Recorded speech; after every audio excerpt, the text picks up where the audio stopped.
Demian, de Hermann Hesse. Capítulo 4. Beatriz. Al terminar las vacaciones salí para Sem sin haber vuelto a ver a mi amigo. Mis padres me acompañaron, dejándome con toda clase de cuidados en una pensión internado para colegiales regida por un profesor del instituto. Se hubieran quedado helados de espanto si hubieran sabido a qué cosas me exponían. El problema seguía siendo si, con el tiempo, podría yo llegar a ser un buen hijo y un ciudadano útil, o si mi naturaleza me empujaría por otros caminos. Mi último intento de ser feliz a la sombra del hogar y dentro del espíritu paterno había durado mucho. A veces lo había conseguido, pero al final fracasé por completo. El extraño vacío y la soledad que por primera vez sentí durante las vacaciones después de la confirmación, luego se me haría muy familiar este vacío, este aire enrarecido, no desaparecieron tan deprisa. La despedida del hogar no me costó gran esfuerzo. Casi me avergoncé de no estar más triste. Mis hermanas lloraban sin motivo. Yo no podía. Estaba asombrado de mí mismo. Siempre había sido, en el fondo, un niño sentimental y bueno. Ahora estaba completamente transformado. El mundo exterior me era completamente indiferente, y durante días no hacía más que escucharme a mí mismo y los torrentes misteriosos y oscuros que fluían dentro de mí. Había crecido mucho en el último medio año y me asomaba al mundo como un muchacho larguirucho, delgado e inmaduro. La gracia del niño había desaparecido del todo. Yo mismo sentía que así nadie me podía querer, y tampoco yo me quería nada a mí mismo. Muchas veces echaba de menos a Max Demian, pero no pocas también le odiaba y le reprochaba el empobrecimiento de mi vida, que soportaba como una fea enfermedad. En el internado al principio no me querían ni estimaban. Primero me tomaron el pelo, después se apartaron de mí, considerándome un cobarde y un solitario antipático. Me volqué en mi papel, exagerándolo, y me encasillé en una soledad rencorosa que hacia afuera tenía todas las apariencias de un desprecio muy viril del mundo, mientras en el fondo sucumbía a devoradores ataques de melancolía y desesperación. En las clases pude ir tirando con los conocimientos acumulados en casa. Mi curso estaba un poco retrasado en comparación conmigo y me acostumbré a tratar a mis compañeros con cierto desprecio, como si fueran niños. Las cosas siguieron así un año y más. Tampoco las vacaciones en casa trajeron nada nuevo. Volví a marcharme contento al colegio. Era a principios de noviembre. Yo había cogido la costumbre de dar cortos y pensativos paseos, hiciese el tiempo que hiciese, en los que solía disfrutar de una especie de placer lleno de melancolía, de desprecio al mundo y a mí mismo. Una tarde húmeda y nebulosa divagaba yo por los alrededores de la ciudad. El ancho paseo del parque, completamente desierto, invitaba a pasear por él. El camino estaba cubierto de hojas caídas, en las que yo hundía los pies con oscura voluptuosidad. Olía a humedad amarga, y los árboles lejanos surgían de la niebla, fantasmagóricos, grandes y sombríos. Al final del paseo me paré indeciso, con los ojos clavados en la hojarasca negra, respirando con ansia el aroma mojado de descomposición y muerte, al que algo en mí respondía y saludaba. ¡Oh, qué insípida me resultaba la vida! De uno de los caminos laterales salió alguien con capa flotante. Yo quería seguir andando, pero el recién llegado me llamó. ¡Sinclair! Se acercó. Era Alphonse Beck, el mayor del internado. A mí me resultaba simpático y no tenía nada contra él, excepto que siempre me trataba, como a todos los más pequeños, de una manera irónica y paternal. Todos le considerábamos como el más fuerte. Decían que tenía dominado al director del internado y era el héroe de muchas leyendas escolares. ¿Qué haces tú por aquí? Me gritó jovialmente, en el tono que adoptaban los mayores cuando se dignaban hablar con nosotros. Apuesto a que estás haciendo versos. Ni pensarlo. Beck soltó una carcajada y echó a andar junto a mí, charlando como yo no estaba ya acostumbrado a hacerlo. No creas que no lo comprendo, Sinclair. Tiene un no sé qué caminar así en la niebla al atardecer, con pensamientos otoñales. Comprendo que se caiga en la tentación de hacer versos sobre la naturaleza que muere y sobre la juventud perdida que se le parece, como Heinrich Heine. No soy tan sentimental. Bueno, déjalo. Pero con un tiempo así creo que es mejor buscar un lugar recogido donde se pueda tomar un vasito de vino o algo por el estilo. ¿Te vienes conmigo un rato? Precisamente estoy completamente solo. ¿O quizá no te apetece? No quiero pervertirte, amigo. A lo mejor eres un niño modelo. Poco después nos encontrábamos en un tabernucho de las afueras de la ciudad, bebiendo un vino dudoso y entrechocando los vasos de vidrio grueso. Al principio aquello no me gustaba demasiado, pero al menos era algo nuevo. Al poco rato, bajo el efecto del vino, me volví muy locuaz. Era como si en mi interior se hubiese abierto una ventana y el mundo entrara resplandeciente. ¿Cuánto tiempo hacía que mi alma no se desahogaba hablando? Me puse a fantasear y de pronto saqué a relucir la historia de Caín y Abel. Beck me escuchaba complacido. Por fin alguien a quien yo daba algo. Me golpeaba en el hombro y me llamaba chico del demonio, y a mí se me hinchaba el corazón del placer de dejar correr generosamente todos los deseos acumulados de hablar y comunicarme, de ser reconocido por alguien y de valer algo a los ojos de uno mayor que yo. Cuando me dijo que era un pillastre genial, sus palabras me inundaron el alma como un vino dulce y embriagador. El mundo ardía con nuevos colores. Los pensamientos me venían de 100.000 fuentes audaces. Sentía llamear en mí el fuego y el ingenio. Hablamos de los profesores y de los compañeros, y a mí me dio la impresión de que nos entendíamos estupendamente. Hablamos sobre los griegos y los paganos. Beck quería a toda costa que le hiciera confidencias sobre aventuras amorosas. Pero en ese terreno yo no podía seguir la conversación. No había vivido nada y nada podía contar. Y lo que había sentido, construido y fantaseado en mi cabeza, lo llevaba ardiendo en el alma y no se hubiera disuelto o hecho comunicable solo con el vino. Beck sabía mucho más de las chicas que yo, y escuché con la cara encendida sus cuentos. Me enteré de cosas increíbles, cosas que nunca hubiera creído posibles se hacían reales y parecían normales. Alphonse Beck, con sus 18 años, tenía ya alguna experiencia. Entre otras, que la relación con las chicas jóvenes tenía sus pegas.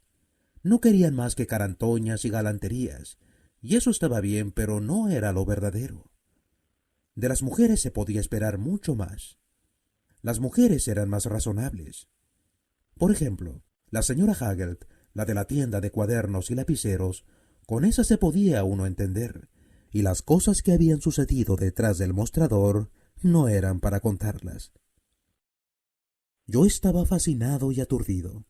Yo, desde luego, no hubiera podido enamorarme de la señora Hagel precisamente, pero, a fin de cuentas, la historia era increíble.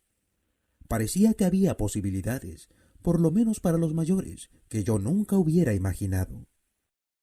Sin embargo, también había algo falso en todo aquello. Me sabía menos y a más vulgar de lo que, según mi opinión, debía ser el amor. Pero era la realidad, era la vida y la aventura. A mi lado tenía uno que lo había vivido y a quien parecía natural. Nuestra conversación había bajado de nivel, había perdido algo. Yo no era el niño genial, ahora solo era un chico escuchando a un hombre. Pero aún así, comparado con lo que había sido mi vida desde hacía meses y meses, resultaba maravilloso y paradisíaco.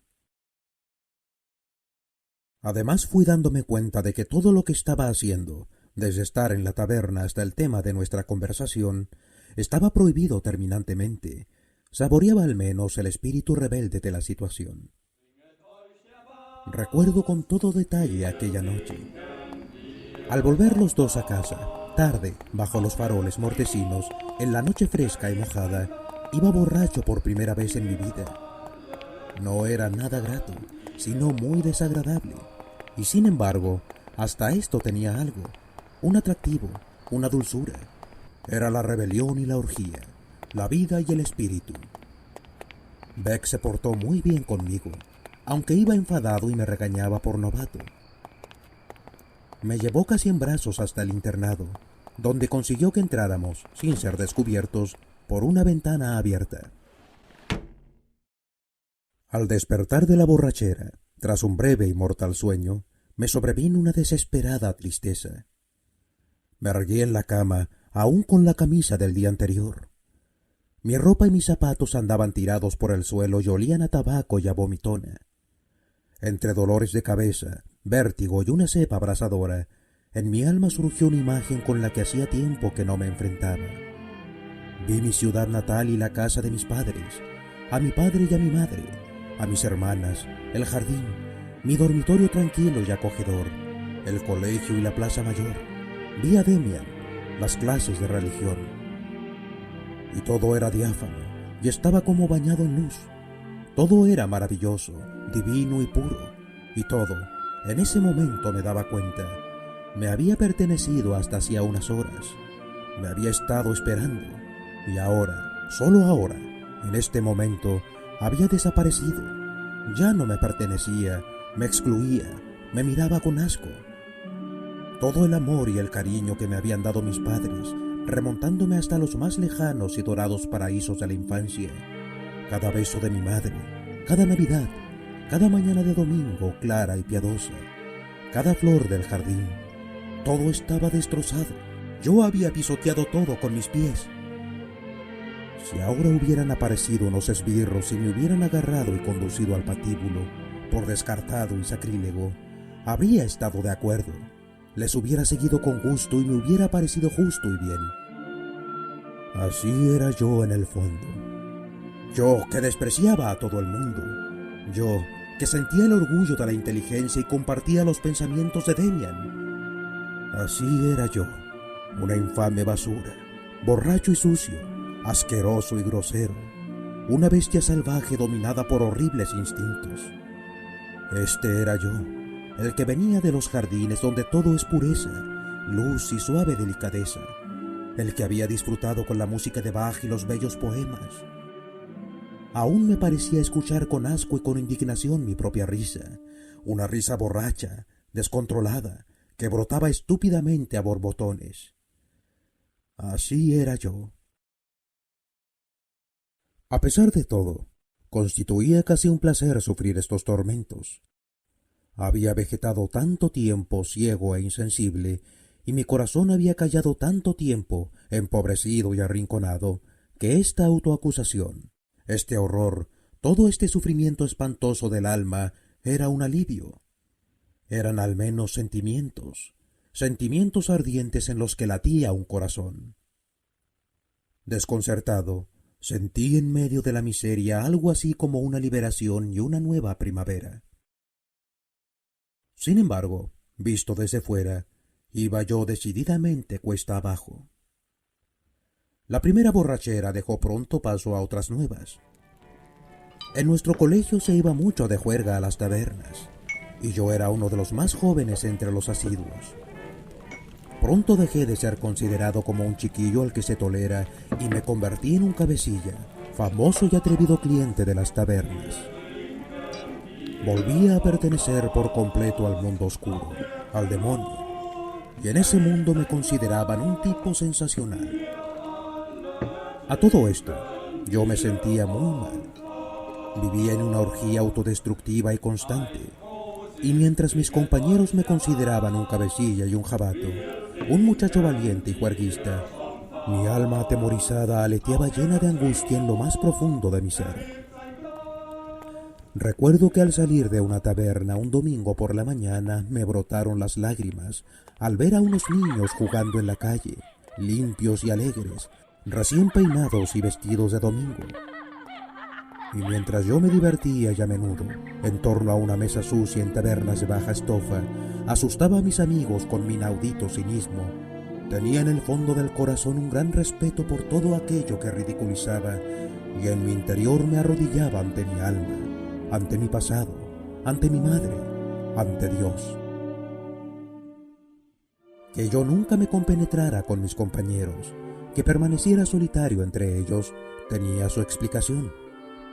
Yo era todo lo juerguista y todo lo cínico que los demás brutos de nuestro grupo deseaban, y tenía ingenio y valentía en mis pensamientos y palabras sobre los profesores, el colegio, los padres, la iglesia.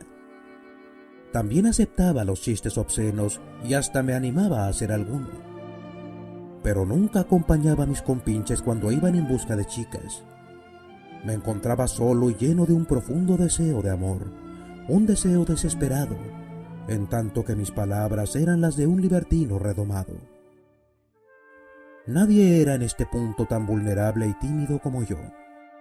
Y cuando veía pasear a las muchachas jóvenes, arregladas y limpias, alegres y graciosas, me parecían maravillosos sueños de pureza, demasiado buenos y puros para mí. Durante una temporada tampoco pude entrar en la papelería de la señora Hagel, porque nada más mirarla me ponía colorado, recordando lo que Alphonse Beck me había contado de ella. Cuanto más solitario y extraño me sentía en aquella compañía, más trabajo me costaba separarme de ella. Verdaderamente no sé ya si el beber y fanfarronear me gustaron alguna vez demasiado. Nunca llegué a acostumbrarme a la bebida y siempre sufrí sus penosas consecuencias. Era todo como una obligación. Yo hacía lo que creía que debía hacer. De otra forma, no hubiera sabido qué hacer conmigo mismo. Tenía miedo de los arrebatos terriblemente intensos de ternura y timidez a los que tendía constantemente. Tenía miedo de los suaves pensamientos amorosos que me asaltaban. Lo que más echaba de menos era un amigo. Había uno o dos compañeros que me resultaban simpáticos, pero como pertenecían al grupo de los buenos y mis vicios hacía tiempo que no eran ningún secreto, me evitaban. Todos me consideraban un perdido irremisible, bajo cuyos pies se tambaleaba ya el suelo. Los profesores conocían mis trastadas. Ya había sido castigado varias veces. Mi expulsión definitiva del colegio era algo que todos esperaban. Yo también lo sabía. Además, hacía tiempo que no era un buen alumno y que me limitaba a seguir mal que bien las clases, con la convicción de que aquello no podía seguir así mucho tiempo. Hay muchos caminos por los que Dios puede llevarnos a la soledad y a nosotros mismos. Este fue el camino por el que me condujo entonces a mí. Fue como una pesadilla. A través de basura y viscosidad, sobre vasos de cerveza rotos y en noches enteras de cinismo, me veo a mí mismo, soñador, hechizado, arrastrándome desasosegado y atormentado por un camino sucio y feo. Hay sueños así en los que de camino al castillo de la princesa encantada, uno queda empantanado en barrizales y callejas llenas de malos olores y basuras. Así me sucedió a mí. De esta manera tan poco refinada, aprendí a estar solo y a levantar entre mi infancia y yo una puerta cerrada por guardianes implacables y resplandecientes. Esto fue un principio, un despertar de la nostalgia de mí mismo. Aún me asusté cuando mi padre, alarmado por las cartas del director de la pensión, apareció por primera vez en Saint y se enfrentó inesperadamente conmigo. Cuando vino por segunda vez, hacia fines del invierno, yo ya estaba endurecido e indiferente. Le dejé que me riñera, que me rogara y que me recordara a mi madre. Al final se irritó mucho y dijo que si no cambiaba, permitiría que me expulsaran del colegio ignominiosamente y me metería en un correccional. ¿A mí qué me importaba? Cuando partió me dio pena de él. No había conseguido nada ni había encontrado un camino hasta mí. En algunos momentos llegué a pensar que él estaba muy bien empleado. Me tenía sin cuidado lo que iba a hacer de mí. A mi modo, extraño y poco agradable, me encontraba en disensión con el mundo y lo expresaba metido en las tabernas y fanfarroneando. Esa era mi manera de protestar, con la que yo mismo me destrozaba. A veces me planteaba la cuestión en los siguientes términos. Si el mundo no necesita gente como yo, si no sabe darles otro papel mejor y no puede emplearles en empresas superiores, entonces la gente como yo se irá a pique.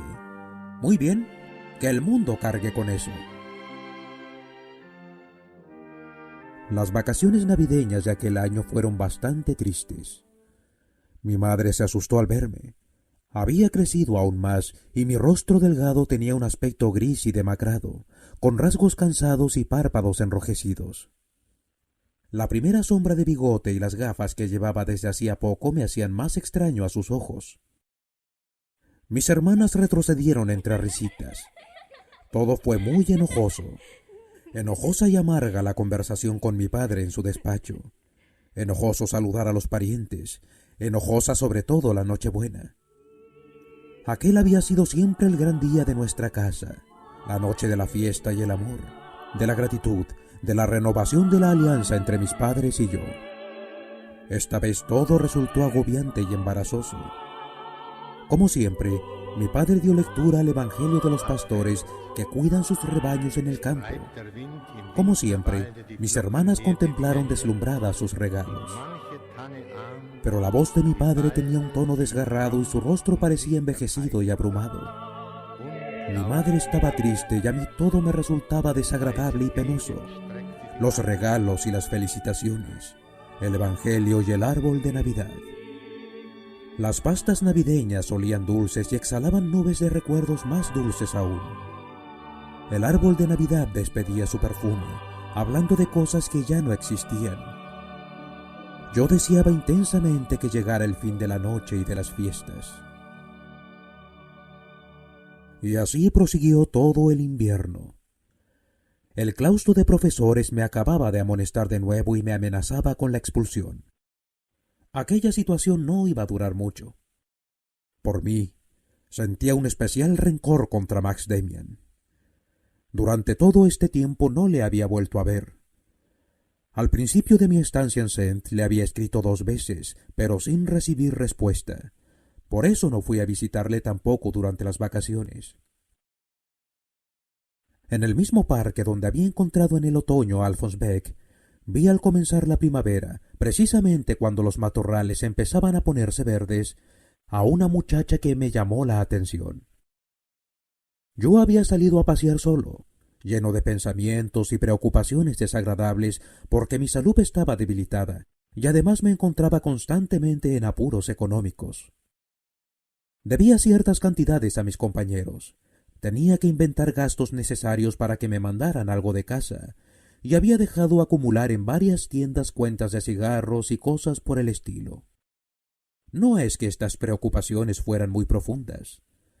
Cuando mi estancia en el colegio tocara a su fin y yo me suicidara o fuera encerrado en un correccional, pensaba, todas estas minucias tampoco tendrían ya mucha importancia. Sin embargo, vivía constantemente cara a cara con estas cosas tan feas y sufría. Aquel día de primavera encontré en el parque a una muchacha que me atrajo mucho. Era alta y delgada, iba vestida elegantemente y tenía un rostro inteligente, casi de muchacho. Me gustó enseguida. Pertenecía al tipo de mujer que yo admiraba y empezó a ocupar mi fantasía. No sería mucho mayor que yo, pero estaba más hecha, era elegante y bien definida, casi ya una mujer, y tenía un aire de gracia y juventud en el rostro que me cautivó. Nunca había conseguido acercarme a una chica de la que estuviera enamorado, y tampoco esta vez lo conseguí. Pero la impresión que me hizo fue más profunda que todas las anteriores, y la influencia de este enamoramiento sobre mi vida fue decisiva. De pronto volvió a alzarse ante mis ojos una imagen sublime y venerada. Ninguna necesidad, ningún deseo en mí tan profundo y fuerte como el de venerar y adorar. Le puse el nombre de Beatriz, nombre que conocía, sin haber leído a Dante, por una pintura inglesa cuya reproducción guardaba. Una figura femenina, prerrafaelista, de esbeltos y largos miembros, cabeza fina y alargada, y manos y rasgos espiritualizados. Mi joven y bella muchacha no se le parecía del todo, aunque tenía esa esbeltez un poco masculina que tanto me gustaba y algo de la espiritualidad del rostro. Nunca crucé con Beatriz ni una palabra. Sin embargo, ejerció en aquella época una influencia profundísima sobre mí. Colocó ante mí su imagen, me abrió un santuario, me convirtió en un devoto que reza en un templo. De la noche a la mañana dejé de participar en las juergas y correrías nocturnas. De nuevo podía estar solo. Recobré el gusto por la lectura, por los largos paseos. Esta súbita conversión me hizo blanco de todas las burlas, pero ahora tenía algo que querer y venerar. Tenía otra vez un ideal. La vida volvía a rebosar de intuiciones y misteriosos presagios, y aquello me inmunizaba. Volví a encontrarme a mí mismo, aunque como esclavo y servidor de una imagen venerada. No puedo recordar aquel tiempo sin cierta emoción. Otra vez intentaba reconstruir con sincero esfuerzo un mundo luminoso sobre las ruinas de un periodo de vida desmoronado. Otra vez vivía con el único deseo de acabar con lo tenebroso y malo en mi interior y de permanecer por completo en la claridad, de rodillas ante unos dioses. Al menos, el mundo luminoso de ahora era mi propia creación. Ya no trataba de refugiarme y cobijarme en las faldas de mi madre y en la seguridad irresponsable. Era un nuevo espíritu de sumisión, creado y exigido por mí mismo, con responsabilidad y disciplina. La sexualidad bajo la que sufría y de la que siempre iba huyendo, se vería purificada en este fuego y convertida en espiritualidad y devoción. Ya no habría nada oscuro ni feo. Se acabarían las noches en vela, las palpitaciones del corazón ante imágenes obscenas, el escuchar tras puertas prohibidas, la concupiscencia. En su lugar levantaría yo mi altar con la imagen de Beatriz y, al consagrarme a ella, me consagraría al mundo del espíritu y a los dioses. La parte de vida que arrebataba a las fuerzas del mal, la sacrificaba a las de la luz. Mi meta no era el placer, sino la pureza, no la felicidad, sino la belleza y el espíritu. Este culto a Beatriz transformó del todo mi vida. Todavía ayer un cínico precoz, era ahora sacerdote de un templo, con el deseo de convertirme en un santo. No solo renuncié a la mala vida a que me había acostumbrado, sino que intenté cambiar en todo e imbuir de pureza, nobleza y dignidad hasta el comer, el beber, el hablar y el vestir. Empezaba la mañana con abluciones frías, que en un principio me costaron gran esfuerzo de voluntad. Me comportaba seria y dignamente, andaba muy derecho, con paso lento y parsimonioso. Para un espectador todo aquello debía resultar ridículo. Para mí era puro culto divino. En las nuevas actividades con que yo intentaba expresar el espíritu nuevo que me animaba, hubo una que adquirió gran importancia para mí. Empecé a pintar. Todo comenzó porque la pintura inglesa de Beatriz que yo poseía no se parecía del todo a aquella muchacha. Quería pintarla para mí. Con una alegría y una esperanza totalmente nuevas reuní en mi cuarto, hacía poco que tenía uno propio, papel, colores y pinceles, y preparé paleta, vasos, platillos y lápices. Los finos colores de temple en sus pequeños tubos me entusiasmaban. Había entre ellos un verde fogoso que aún me parece ver resplandecer en el pequeño cuenco de porcelana blanca. Empecé con cuidado. Pintar un rostro era difícil. Preferí ensayarme antes con otros temas. Pinté ornamentos, flores, pequeños paisajes imaginarios, un árbol junto a una ermita, un puente romano con cipreses. A veces me perdía del todo en aquel juego, feliz como un niño con su caja de colores. Por fin, comencé a pintar a Beatriz. Los primeros dibujos fracasaron y los tiré. Cuanto más intentaba imaginarme el rostro de la muchacha a la que solía ver por la calle, menos lo conseguía. Por fin renuncié a ello y me puse a dibujar simplemente un rostro, siguiendo a mi fantasía y las direcciones que surgían del pincel y los colores. Resultó un rostro imaginario y no me disgustó. Seguí inmediatamente haciendo nuevos ensayos. Cada dibujo era más elocuente, se aproximaba más al tipo deseado, aunque no a la realidad. Me fui acostumbrando más y más a trazar líneas con pincel soñador y a llenar superficies que no correspondían a modelo alguno y que resultaban un tanteo caprichoso del subconsciente. Un día pinté, casi sin darme cuenta, un rostro que me decía más que los anteriores. No era el rostro de aquella muchacha ni pretendía serlo. Era otra cosa, algo irreal pero no menos valioso. Parecía más una cabeza de muchacho que de muchacha. El pelo no era rubio, sino castaño, con un matiz rojizo. La barbilla enérgica y firme contrastaba con la boca, que era como una flor roja. El conjunto resultaba un poco rígido, con algo de máscara, pero impresionante y lleno de vida secreta. Cuando contemplé mi obra terminada, me hizo una extraña impresión. Me parecía una especie de ídolo o máscara sagrada, medio masculina, medio femenina, sin edad, a la vez enérgica y soñadora, tan rígida como misteriosamente viva. Este rostro me decía algo, me pertenecía, me exigía, y además tenía un parecido con alguien. No sabía con quién. El retrato acompañó durante un tiempo todos mis pensamientos, compartiendo mi vida. Lo guardaba en un cajón para que nadie lo encontrara y pudiera burlarse de mí. Pero cuando me hallaba a solas en mi cuartito, sacaba el retrato y conversaba con él. Por la noche lo sujetaba con un alfiler a la pared, frente a mi cabecera, y lo contemplaba hasta dormirme, y por la mañana le dedicaba mi primera mirada. Precisamente en aquel tiempo volví a soñar mucho, como cuando era pequeño. Me parecía no haber soñado hacía años. Ahora volvían los sueños, una especie nueva de imágenes entre las que aparecía frecuentemente el retrato pintado, viviendo y hablando, amistoso u hostil, a veces deformado hasta la mueca y otras increíblemente bello, armonioso y noble. Y una mañana, al despertar de uno de aquellos sueños, de pronto la reconocí. Me miraba con un gesto muy familiar. Parecía llamarme por mi nombre. Parecía conocerme como una madre. Parecía estar esperándome desde tiempos inmemoriales.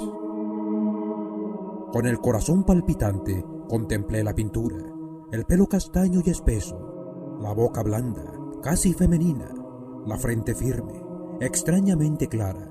Con aquel color se había secado la pintura, y sentí cada vez más cerca el reconocimiento, el reencuentro, la certeza.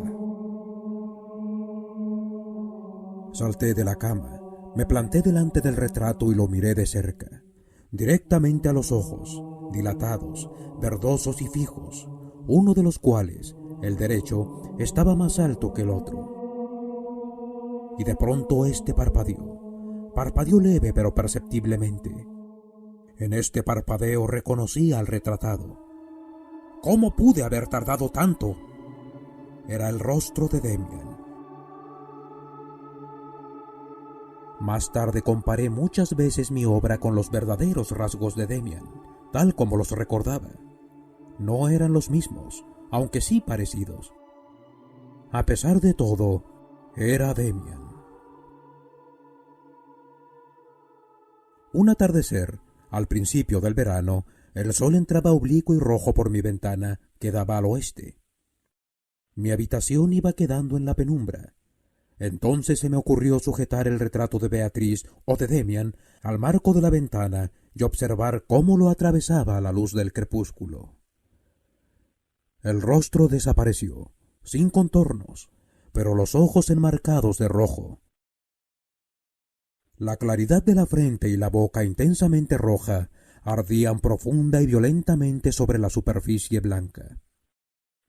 Permanecí sentado delante de él durante largo rato, aun después de haberse apagado los colores, y lentamente intuí que no se trataba de Beatriz ni de Demian, sino de mí mismo. El retrato no se me parecía, yo sentía que tampoco era necesario, pero representaba mi vida, era mi interior, mi destino o mi demonio.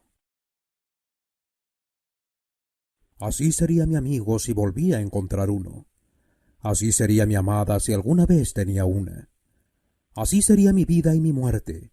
Este era el tono y el ritmo de mi destino. Durante aquellos días empecé una lectura que me impresionó más hondamente que todo lo que había leído hasta entonces. Tampoco más adelante he vivido tan intensamente un libro, excepto quizá Nietzsche. Era un tomo de Novalis con cartas y sentencias, muchas de las cuales no comprendía, pero que me atraían y fascinaban enormemente. Una de ellas me vino en aquel momento a la memoria y la escribí con la pluma al pie del retrato. Destino y sentimiento son nombres de un solo concepto. Ahora lo comprendía. Aún volvía a encontrar a menudo a la muchacha que yo llamaba Beatriz. Ya no sentía ninguna emoción al verla, pero sí una suave simpatía, una intuición. Estás unida a mí, pero no tú, sino tu retrato. Eres una parte de mi destino. Nuevamente volví a sentir con fuerza la nostalgia de Max Demian. No sabía nada de él desde hacía años.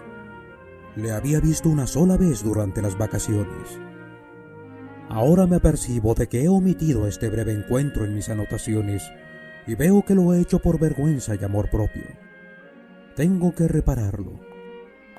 Una vez en las vacaciones, iba yo paseando por mi ciudad natal con la cara hastiada y siempre algo cansada de mi época de juergas, balanceando mi bastón y mirando con descaro a los burgueses con sus rostros de siempre, aburridos y despreciables, cuando me vino al encuentro mi antiguo amigo. Me sobresalté al verle. Automáticamente tuve que pensar en Franz Cromer. Ojalá hubiera olvidado Demian aquella historia. Era muy desagradable estar en deuda con él, aunque, en el fondo, había sido una estúpida historia de niños. Al fin y al cabo, yo no dejaba de estar en deuda con él. Pareció esperar a que yo le saludara, y cuando lo hice lo más tranquilo posible, me tendió la mano. Otra vez su apretón de manos, firme, cálido y sin embargo, distante y viril. Me miró atentamente a la cara y dijo: «Has crecido, Sinclair». Él me pareció el mismo, tan maduro y tan joven como siempre.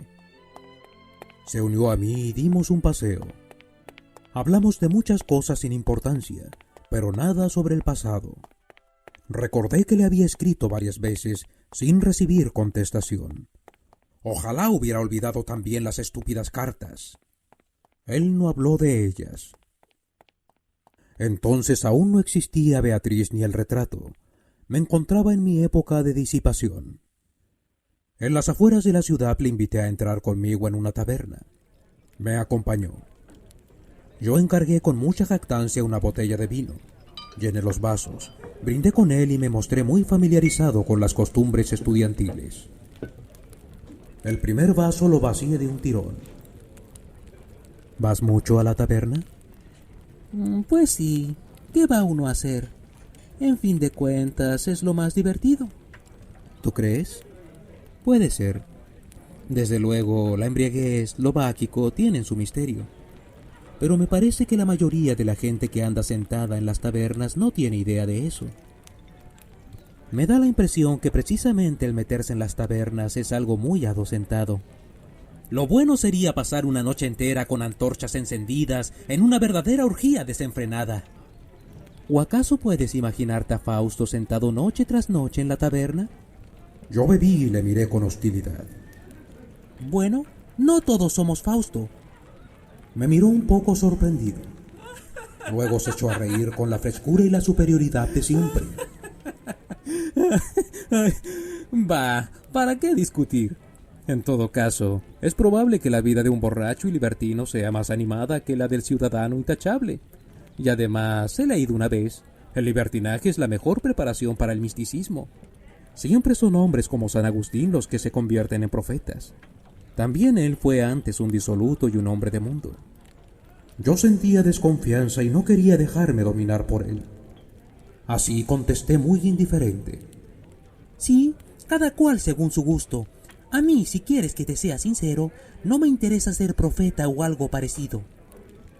Demian me lanzó una mirada inteligente con ojos ligeramente entornados. Querido Sinclair, no tenía intención de molestarte. Además, ninguno de los dos sabemos con qué fin vacías ahora tu vaso. Pero aquello que tienes en tu interior, aquello que conforma tu vida, sí lo sabe. Y es bueno tener conciencia de que en nosotros hay algo que lo sabe todo, lo quiere todo y lo hace todo mejor que nosotros.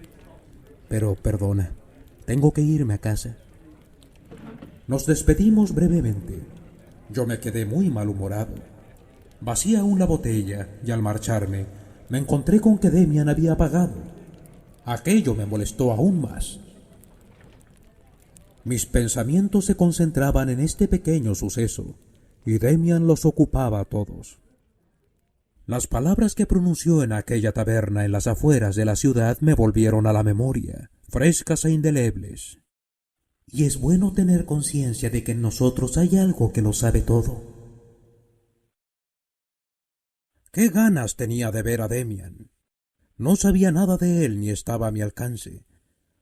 Solo sabía que probablemente estaría estudiando en la universidad y que su madre había abandonado nuestra ciudad al terminar él sus estudios en el colegio. Evoqué todos mis recuerdos de Max Demian, remontándome hasta mi aventura con Cromer. Cuántas cosas de las que había dicho entonces volvieron a surgir, y todas tenían aún sentido, eran actuales, me concernían. También lo que me había dicho en nuestro último y poco grato encuentro sobre el libertinaje y la santidad surgió con toda claridad en mi alma. No era exactamente lo que me había pasado a mí. No había vivido yo en la embriaguez y en el lodo, aturdido y perdido hasta que un nuevo instinto vital había despertado en mí precisamente lo contrario, el ansia de pureza, la nostalgia de la santidad. Fui siguiendo mis recuerdos mientras caía la noche. Fuera llovía. También en mis recuerdos oía caer la lluvia, bajo los castaños, el día que Demian me preguntó qué me pasaba con Franz Cromer y acertó mi secreto. Una a una fueron saliendo las conversaciones camino del colegio y durante las clases de religión. Al final recordé mi primera entrevista con Max Demian. ¿De qué había tratado? Aunque no me acordaba bien, tenía tiempo y me sumí totalmente en mis pensamientos. Volví a precisar mis recuerdos. Habíamos estado parados delante de nuestra casa, después de que él me había comunicado su opinión sobre Caín. Había hablado del viejo y borroso escudo que campeaba sobre nuestro portal, y me había dicho que el escudo le interesaba, que había que fijarse bien en estas cosas. Por la noche soñé con Demian y con el escudo, que cambiaba de forma constante. Demian lo sostenía entre sus manos. Unas veces era pequeño y gris, otras imponente y colorido, pero, según me explicaba él, siempre era el mismo. Al final me instó a comer el escudo. Cuando lo hube tragado, sentí un temor terrible de que el ave heráldica reviviera en mí, me llenara del todo y empezara a devorarme las entrañas.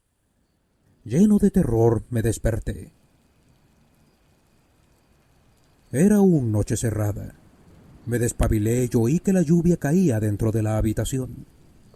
Me levanté a cerrar la ventana y pisé algo blanquecino que había caído en el suelo. Por la mañana vi que era mi pintura. Estaba en el suelo mojada y se había arrugado. La puse a secar entre dos secantes dentro de un libro pesado. Cuando fui a verla al día siguiente, se había secado y también había cambiado. La boca roja había palidecido y parecía más fina. Era la boca de Demian. Me puse a hacer un nuevo dibujo del ave heráldica. No recordaba muy bien su verdadero aspecto. Sabía que muchos detalles ya no se reconocían, porque el escudo era viejo y había sido pintado varias veces. El pájaro estaba posado sobre algo, una flor, un cesto, un nido o una copa de árbol. No me importaba demasiado y comencé a pintar lo que recordaba claramente. Por un impulso indeterminado comencé enseguida con colores fuertes. La cabeza era en mi dibujo amarilla. Fui pintando según el humor que tuviera y acabé al cabo de unos días. Resultó un ave de rapiña con una afilada y audaz cabeza de gavilán, con medio cuerpo dentro de una bola del mundo oscura, de la que surgía como de un huevo gigantesco sobre un fondo azul. Mientras más miraba mi obra, más me parecía que era el escudo coloreado que había visto en mi sueño. No me hubiera sido posible escribir una carta a Demian, aunque hubiese sabido su dirección. Pero, guiado por la vaga intuición de que determinaba todos mis actos, decidí mandarle el dibujo del gavilán, llegara o no a sus manos. No puse nada encima, ni siquiera mi nombre. Recorté cuidadosamente los bordes. Compré un sobre grande y escribí sobre él la antigua dirección de mi amigo. Luego lo eché al correo.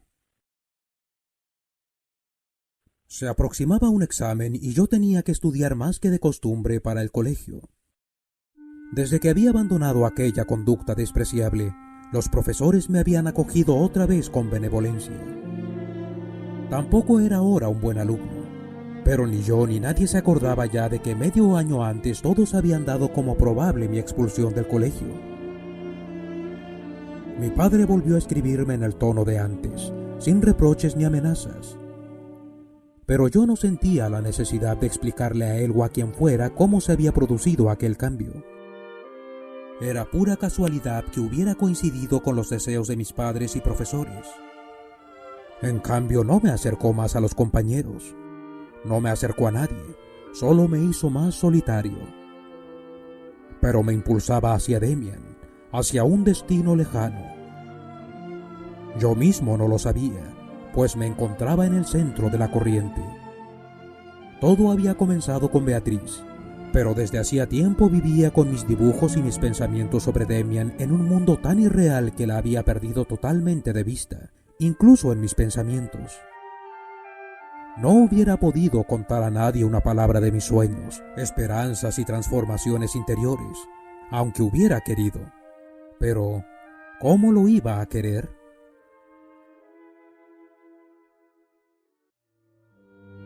Demian, historia de la juventud de Emil Sinclair, de Hermann Hesse.